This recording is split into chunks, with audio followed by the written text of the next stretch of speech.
In today's video, we are talking about 5 wide receivers who are flying under the radar but have massive upside in fantasy football this year.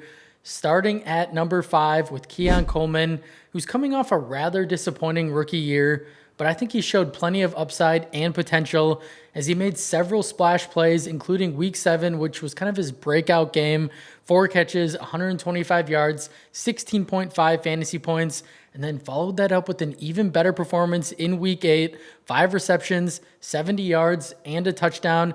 And just as he was starting to emerge as Buffalo's alpha wide receiver 1, he injures that wrist, as we know, in week 9, would go on to miss the next 4 games, and it was just really never the same player upon returning. He just never appeared to be fully healthy. It wasn't all bad, though, for the rookie.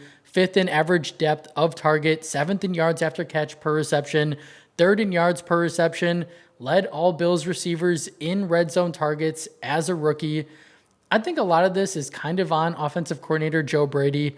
He just needs to be more creative with how he uses Coleman, understanding the type of player that he is, get the ball in his hands early, and watch him work his magic, move him around, put him in the slot, put him in different formations, use him as that big slot receiver where you can get him in motion and get the ball in his hands immediately.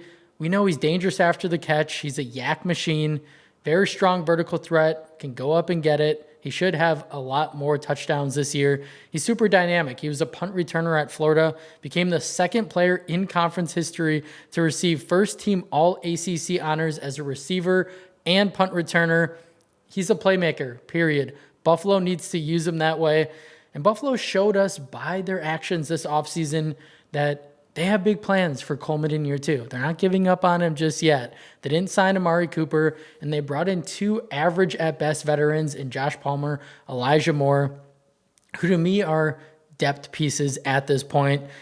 We know Coleman did struggle with his catch rate, his open score, his contested catch ability, but let's cut him some slack. He's a young player at age 22.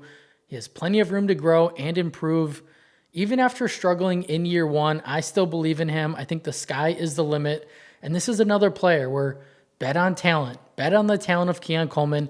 Bet on the offense that he's in. And he's attached to a superstar quarterback in Josh Allen with a wide receiver room that isn't that great outside of Khalil Shakir.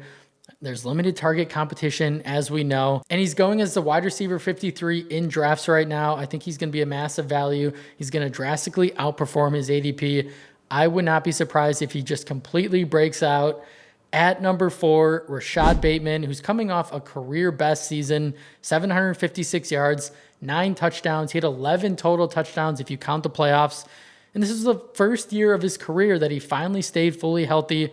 This is a talented receiver. This is a former first-round pick in 2021. He led Baltimore in red zone targets, 7th in yards per reception, 12th in ESPN's open score, and 78% of Bateman's receptions resulted in a touchdown or a first down, which is the highest rate in the NFL among players with 40-plus receptions.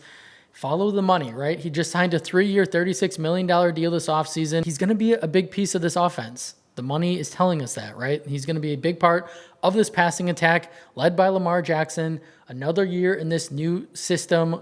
Offensive coordinator Todd Monken has done a really good job. Yes, Baltimore brought in 33-year-old DeAndre Hopkins, but he looked like dust last year. He couldn't even do much with Patrick Mahomes in Kansas City. He's another depth piece. He's a fun name, right? I'm sure he'll have a couple splash plays this year, but he's not going to really eat into Bateman's overall workload. Speaking of that, we would like to see Bateman command more targets this year. It just didn't work out the way we wanted to last year. Ravens offense was very slow-paced, very run-heavy. They wanted to use their newly acquired toy addition and Hall of Fame running back Derrick Henry. Baltimore's offensive line, which had a lot of question marks coming into the year, was really impressive. They were 3rd in both pass and run blocking success. And Lamar threw 41 touchdowns. He had an incredible year. Probably should have won MVP, but it's going to be interesting this year how this offense looks. A lot of it depends on Derrick Henry. Is he going to continue his streak of just looking like a 20-year-old out there, or is he finally going to start to slow down? Because if he does, Baltimore might have to rely more on the pass. I think that this could be Bateman's year 5 breakout campaign this season. Considering he's not a bad receiver, we just haven't seen much of him because he's been injured. He hasn't been on the football field. Wide receiver 56, 9th round ADP. I think that's an absolute bargain at that price with the upside that he brings. All right, moving on to number 3, and that is none other than Stefon Diggs, who was playing really well his first year as a Houston Texan before he tore his ACL, unfortunately, in week 8. He was the wide receiver 15 in fantasy points per game, wide receiver 10 in total fantasy points, while averaging 8 targets, 6 receptions, 62 yards, and a half a touchdown per game, along with double-digit fantasy points in 6 out of 8 games. He proved to everyone that he still has a lot left in the tank, even at age 31, ranking 15th in separation, 21st in route win rate when lined up outside. After running nearly 53% of his routes in Houston from the slot, Nico Collins was on the outside. Tank Dell was there for most of the year, and they had a really bad offensive line. So what was the game plan?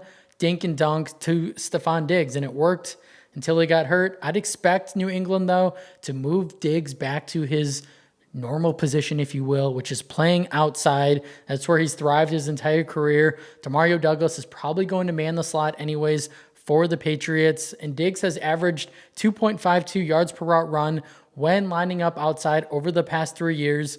Another guy signed a huge deal, especially at this age. Really surprising with the Patriots to be Drake May's number 1 target.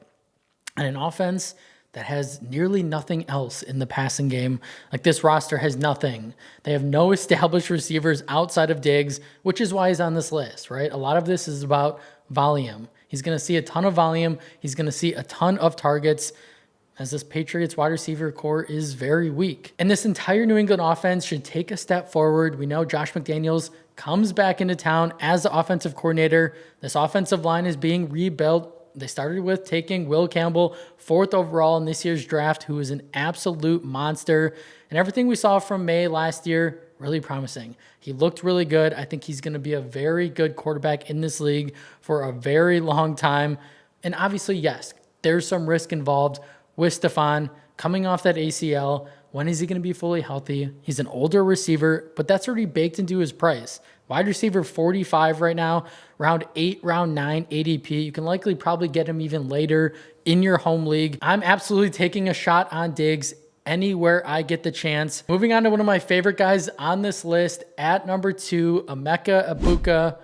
I think he's going to be the next great slot receiver in the NFL. He was very productive at Ohio State while playing behind Marvin Harrison Jr. for a couple years, Jeremiah Smith. It didn't matter. 81 receptions, over 1,000 receiving yards, 10 touchdowns in 2024. He's the Buckeyes' all-time receptions leader, averaged 2.75 yards per route run against zone defense over his last 3 seasons, which ranks as the 95th percentile among FBS receivers. This guy's really good. Tampa Bay also agrees because they spent a first-round pick to get him. We know Chris Godwin's in town. Mike Evans is still there. Godwin coming off that gruesome ankle injury. We don't know at what point he's going to be right. And Mike Evans is going to be 32 years old right before the season starts. Baker Mayfield showed us last year that he can support 2 top 24 fantasy receivers. And everything I've heard from Baker Mayfield so far, he loves Egbuka. Like, he raves about him. He thinks he's one of the smartest receivers he's ever played with. He thinks he can play any position. We love to hear that. It's only been positive vibes about Egbuka so far. That's really good. Yes, Jalen McMillan also on the roster, played really well to close out the year, but he's just not of the talent level that Egbuka is, right? That's the thing.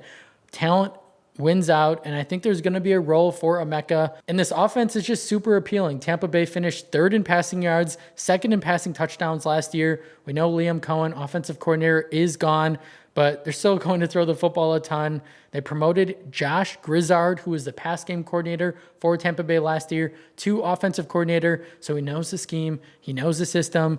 Plenty of targets to go around for all receivers. And Godwin and Evans are older receivers who have struggled to stay healthy in the past. We don't know what Chris is going to look like. Is he going to come out the gate on fire, or is it going to take him time to really get back into football shape? And if that's the case, if it's a slow start for Godwin, I think Emeka is going to be able to showcase his abilities early on, which could be huge for his season outlook. If he shows the Bucs what he's capable of in week 1, in week 2, when Godwin is just kind of getting back into a rhythm, it might be hard to take him off the field. It might be hard to put McMillan in over him. That's why I'm so excited, because I think there's an opportunity for him to emerge early on. Think of JSN last year for Seattle.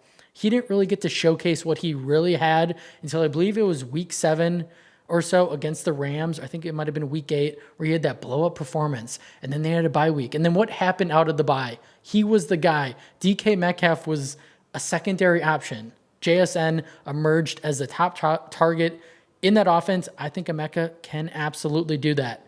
Say it all the time. Draft talented receivers on good offenses, even if their immediate path to playing time is murky. You never know what can happen in the NFL. Talent always wins, as I like to say. Injuries happen, right? I think he has immense upside at cost. Wide receiver 49 is ridiculous. And then at number 1, Jaden Reed for the Green Bay Packers, who came out of the gate last year, scorching hot, 33 fantasy points in week 1.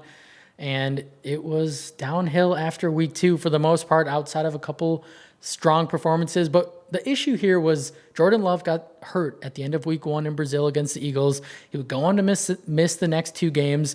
And while he was gone, Green Bay turned to running the football with Josh Jacobs. I get it. He played really well. Jacobs had a phenomenal year.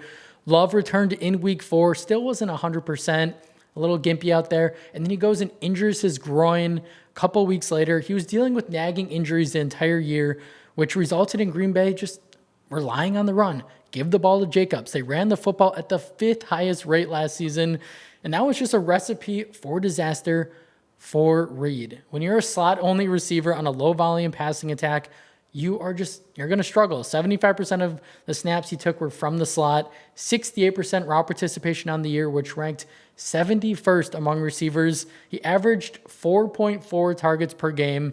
The system and lack of usage crushed his overall fantasy value. It's pretty evident to me that Reed is the most talented receiver on this Green Bay offense, and this year he needs to be used that way. He had the highest passer rating when targeted among all receivers last year, 3rd in yards per target, 7th in yards per reception, 19th in yards per route run. He led Green Bay in receptions and yards the last 2 seasons. Christian Watson, we know, coming off the torn ACL, likely not going to start the year. He's going to be ramped up. This wide receiver room is very murky. The Packers spent their 1st-round pick on wide receiver Matthew Golden. He's going to have a role, but Romeo Doubs, Dontavian Wicks, who's it going to be? I think that Reed can absolutely emerge in this offense this year. His role should grow if the Packers are smart, and Green Bay is going to throw the football more than they did last year. Get this. They posted a plus 3.6 pass rate over expected in 5 games with a healthy Jordan Love, which ranked as the 7th highest. In the other games, minus 8.2% pass rate over expected, which ranked dead last. So Reed, absolutely worth taking a shot on, especially if his role increases. We know the Packers are going to throw the football more. How can they not when Jordan Love is their quarterback? I think he is in for a huge year, and not a lot of people see it coming. 7th round ADP and underdog, 9th on Sleeper.